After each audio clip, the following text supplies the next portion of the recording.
So with the 90-90 hip stretch, the main focus here is to stretch out your hip area. And we want to be in a nice 90-degree angles. So we have our front foot in a nice 90-degree angle and our back foot in a nice 90-degree angle.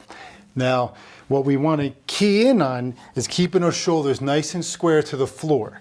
So I'm in this position, pushing this knee down into the floor a little bit, putting my hand right on my shin bone, lower by the ankle, and all I'm slowly doing is with a nice clean hinge, kind of tilting this butt cheek up a little bit, I'm dropping through into the hip, feeling that nice stretch through my glutes.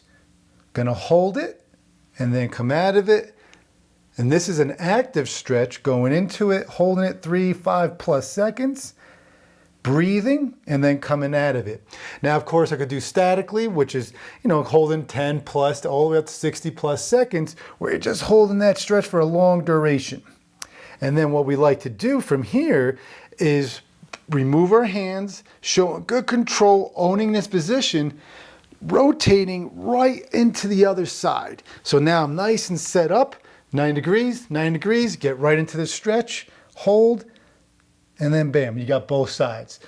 Now, what you want to watch for is unsquaring the shoulders, dropping one shoulder to the floor and rounding the spine. You see many people, as they're going through this exercise, you'll see them in this position, and all they're doing is they're kind of dropping down to the shoulder and thinking they're really stretching the hip, and they're just kind of going basically through the path of least resistance.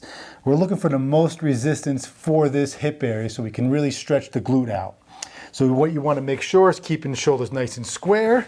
So from here, shoulders nice and square. I'm not dropping down. I'm keeping everything. And I'm keeping a very clean hinge in my back. Trying to keep my back as straight as possible.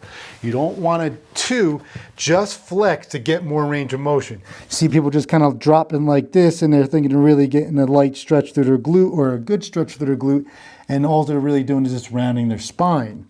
So what you want to focus on is keep that tall spine, tilt the pelvis up a little bit, push the knee into the ground, and nice, ooh, that's a good stretch. And just keeping my shoulders square, into it and out of it. Again, refrain from this. This is not doing what we want it to do.